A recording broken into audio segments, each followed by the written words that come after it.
எல்லாம் மஞ்சுபல் பாய்ஸே போட்டு ஓடிட்டு இருக்கத பார்த்தா லைட்டா டென்ஷன் ஆக ஸ்டார்ட் ஆயிருச்சு. அட என்னடா இது, வேற ஏதாச்சும் நல்ல படம் ரிலீஸ் பண்ணுங்கடா, போர் அடிக்குதுன்ட்டு. சரி நம்ம மாப்பிள்ள ஒரு படத்தை ரிலீஸ் பண்ணாப்லே பயங்கர பில்டப்போட ஜோஷுவான்ட்டு, அது என்னடான்னு பார்த்தா போன வெள்ளிக்கிழமை ரிலீஸ் ஆன படம் இப்பயே பாவம் 1-2 ஷோ தான் ஓடிட்டே இருக்கு. அதுலயும் ஏகப்பட்ட ஷோஸ் கேன்சல் ஆகிட்டு இருக்கு. 1000 தான் இருந்தாலும் ஜிவிஎம் அவர்கள் நம்ம பயடா, ஒரு காலத்துல நம்ம இன்ஸ்டா பேஜ் டிபியே ஜிவிஎம் தான் இருந்தாப்ல. சரி அந்த மரியாதைக்காச்சும் அவர் படத்தை பார்த்தே ஆகணும்ட்டு சைவருக்கு கீழே ஒரு பெர்சன்டேஜ்ல இருந்த எண்ணத்துல அந்த படத்தை போய் பார்த்தாதான் புரியுது ஏன் இந்த படத்தை பார்த்தாலே எல்லாரும் அலறானுங்கன்ட்டு.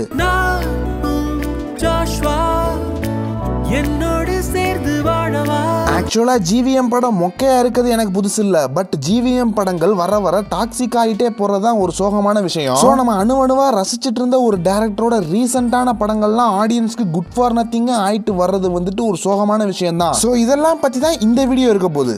உனக்கு வேலை இல்ல தெரியுது எனக்கு. I love you, Josh.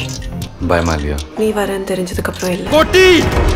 எல்லா படத்துக்கும் ரைட்டிங்ன்றது முக்கியம்ன்றதை எல்லா வீடியோஸ்லயும் நான் மட்டும் இல்ல, சினிமா பத்தி பேசுற எல்லா கண்டென்ட் கிரியேட்டர்ஸும் சொல்லியிருப்பாங்க. இப்போ ரைட்டிங்ன்றது என்ன பண்ணும்னா ஏதாச்சும் ஒரு விஷயத்தை கன்வே பண்ணும், அவ்வளவுதான் சிம்பிள். பட் நாம எதை கன்வே பண்றோம்ன்றதுல தான் நம்ம ரைட்டிங் நல்ல ரைட்டிங்கா இல்ல கெட்ட ரைட்டிங்கா இல்ல டாக்ஸிக்கான ரைட்டிங்கான்றது கிளாசிஃபை ஆகும். இதுல என்ன மேட்டர்னா நல்ல ரைட்டிங் எழுதுறது ரொம்ப கஷ்டம், கெட்ட ரைட்டிங் எழுதுனா ஈஸி, ஆனா ஆடியன்ஸ் பார்க்க மாட்டாங்க. சோ ரைட்டிங் ஈஸியாவும் இருக்கணும், அதே நேரத்தில் ஆடியன்ஸையும் எங்கேஜ் பண்ணணும்ட்டு ஒரு ரைட்டர் நினைச்சாரு அப்படின்னா அப்போதான் இந்த டாக்ஸிக்கான விஷயங்களை கையில் எடுப்பாரு. ஏதாச்சும் சென்சிட்டிவான விஷயங்களை காட்டுறதோ இல்ல ஏதாச்சும் ஆடியன்ஸை ட்ரிகர் பண்ற விஷயங்களை காட்டுறதோ இல்லாட்டி ஏதாச்சும் கெட்ட வார்த்தையோ இல்ல கெட்ட விஷயங்களையோ கூட மக்களோட கவனத்தை ஈர்க்க நிறைய பேர் யூஸ் பண்ணிட்டு தான் இருக்காங்க. தண்ணி போட மாட்டான் நல்ல மனுஷன், கூதல திரிசா தான் கேட்டான். இந்த மாதிரி டாக்ஸிக்கான அப்படி என்னத்தரா ஜிவிஎம் படத்துல பார்த்தா அவர் நல்ல மனுஷன் ஆச்சேடான்னு கேட்டீங்கன்னா, இப்போ ஹீரோ வந்துட்டு ஒரு மாசானவன்றத பிளாஷ்பேக்ல காட்டணும் அப்படின்னா என்னென்ன மாதிரி எல்லாம் காட்டலாம். இப்போ கேஜிஎஃப்ல பாத்துக்கிட்டீங்கன்னா ராக்கியை போலீஸ் பிடிச்சி போலீஸ் ஸ்டேஷன்ல உட்கார வச்சிருக்கப்போ ஸ்டேஷன் முன்னாடியே ஒரு ஹெலிகாப்டர் வந்து லேண்ட் ஆகி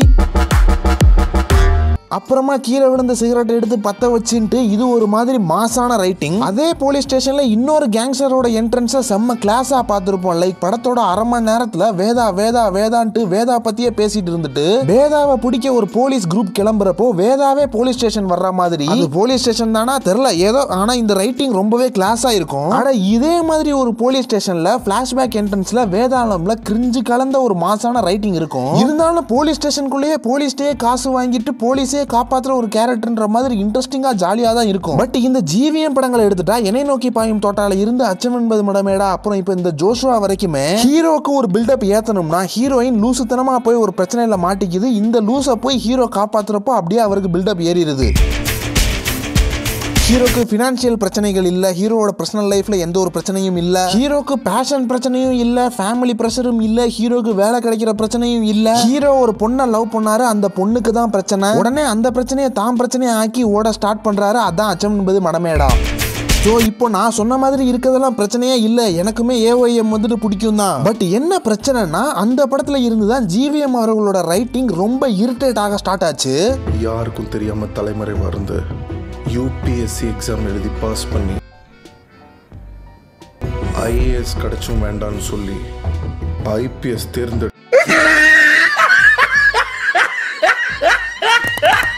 குட் ஜாப். அந்த ஏஒஎம் படத்தோட கதையவே இதோட 3 வாட்டி எடுத்துட்டாப்ல ஜோஷுவாவையும் சேர்த்து. அதுலயும் வெந்து தனிது காட சேர்த்தா ஜெயமோகன் அவர்கள் எழுதின கதையை தவிர்த்து ஜிவிஎம் எழுதின அந்த பொண்ணு கேரக்டரோட ஆர்க்க பார்த்தோம்னா அதுவுமே லிஸ்ட்ல வந்துடும். அது என்னன்னா ஹீரோ கூட இன்ட்ரடியூஸ் ஆகிற ஹீரோயின், ஹீரோவோட ஈஸியா ரிலேஷன்ஷிப்ல இறங்குற ஹீரோயின், ஹீரோவோட ரொமான்டிக் பார்ட்னரா சுத்துற ஹீரோயின், அப்புறமா ஹீரோயினுக்கு ஒரு பிரச்சனை வந்த உடனே ஹீரோவோட முதுகுக்கு பின்னாடி மட்டுமே செகண்ட் ஹாஃப் ஃபுல்லா நிக்கிற ஹீரோயின்ட்டு இந்த ஒரு டெம்ப்ளேட்டை தாண்டி நம்ம ஜிவிஎம் அவர்கள் எதுவும் புதுசா எழுதலன்றதுதான் ஒரு இரிட்டேட்டிங்கான விஷயமா இருக்குது. வெளியில பூசுற சாயம் மாறலாம், அரசியல் பிரச்சனை, சினிமால ஒரு பாலிடிக்ஸ், இன்டர்நேஷனல் பிரச்சனைன்ட்டு புதுசா இருக்க மாதிரி தான் இருக்கும். ஆனா உரிச்சு பார்த்தா உள்ள இருக்கிறது இந்த ஒரே டெம்ப்ளேட் தான். உன்னை 16 வயசுல இதே வீட்டுல இருந்து வெளியில வரதை பார்த்தேன். அப்பவும் பால் எடுக்க போனேன்னு தான் சொன்னேன்.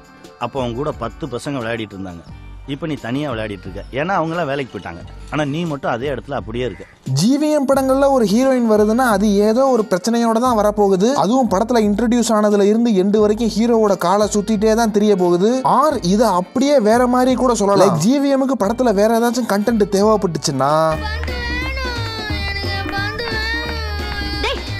இது எந்த இடத்துல டாக்ஸிக் ஆகுது அப்படின்னா இதே ஜோஷுவால ஹீரோக்கு இருக்கக்கூடிய ஒரு சின்ன பிளாஷ்பேக்ல சின்னதா ஒரு ஹீரோக்கு மாஸ் காட்டணும். அப்போ கூட ஏதோ ஒரு பொண்ணை ஒருத்தன் ரேப் பண்ணிடுறான், அவனை கொன்னுட்டு அந்த பொண்ணை ஹீரோ காப்பாத்தி சின்ன வயசுல இப்படி ஒரு சம்பவத்தை செஞ்ச வேண்டான்ட்டு படத்துல வர சின்ன கிளை கதையில ஹீரோக்கு சின்னதா ஒரு பில்டப் வேணும்னா கூட புதுசா ஒரு பிரச்சனையை உருவாக்கி அந்த பொண்ணுக்கு சென்சிட்டிவான ஒரு பிரச்சனையை கொடுத்து அதை ஹீரோ காப்பாத்தி மாஸ் ஆகுறான்.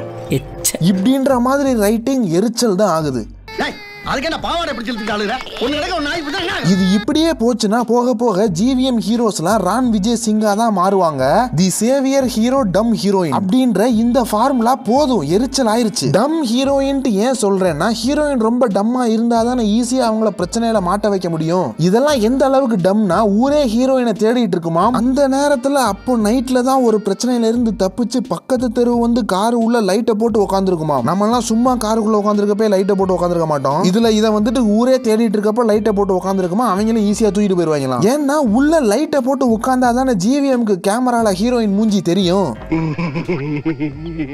இன்னும் ஏகப்பட்ட டம்மான விஷயங்களை சொல்லலாம். ஆனா இதெல்லாம் தாண்டி இன்னும் எரிச்சலான விஷயம் என்னன்னா இன்னும் வந்துட்டு குப்பத்துல இருக்கவங்களை ஸ்டீரியோ டைப் பண்ணி பாஷா இருக்கவங்களை சுத்தியே கதையை பண்ணி அவங்க தான் நல்லவங்கன்ற மாதிரி மூட்ல நான்லாம் சத்தியமா ஜிவிஎம் அவர்கள் மேல அநியாயத்துக்கு மரியாதை வச்சிருந்தேன். பட் கண்டதை எழுதி கண்டதை படமா எடுத்த மாதிரி இந்த ஜோஷுவா இருந்துச்சு. படம் நல்லா இல்லாதது கூட பிரச்சனை இல்ல, இன்ட்ரெஸ்டிங்கா இருக்கணும்ன்றதுக்காண்டி தேவையில்லாத வேலையை தேவையில்லாம பண்றதுதான் இங்க பிரச்சனையே. அதையும் அட்லீக்கே எரிச்சல் ஆகிற அளவுக்கு திரும்ப திரும்ப பண்றது இன்னும் பெரிய பிரச்சனை. நான்லாம் எப்போ ஜிவிஎம் அவர்களோட இன்டர்வியூஸை பார்த்தாலும் மனுஷன் செம்ம பாசிட்டிவா இருக்காப்ல. லைக் ஒரு இதை எடுக்கிறதுக்கு எங்களுக்கு கொஞ்சம் பிரச்சனையாச்சு, அதனால நான் வேற மாதிரி மாத்தி வேற ஒன்னு எழுதிட்டேன். அவர் ஃபைட் பண்றதை பார்த்தா பயங்கரமா படத்தை பெருசாக்கலாம்னு தோணுச்சு. சோ இன்னும் பெருசா எழுதினேன், அதை அப்படி எழுதினேன், இதை இப்படி எழுதினேன்ட்டு அவர் சொல்றப்போலாம் என்னடா இவ்வளோ ஈஸியா பேசிட்டு இருக்காப்ல, எழுதுறதுலாம் அவ்வளோ ஈஸியான்ட்டு பார்த்தா ஈஸியா எழுதணும்னு நினைச்சா இந்த மாதிரி தான் படங்கள் வரும்ன்றதுக்கு போட்டோ மாட்டி எக்ஸாம்பிள் வைக்கலாம். அப்படி ஒரு எக்ஸாம்பிளா ஜிவிஎம் ஆயிட்டாப்ல.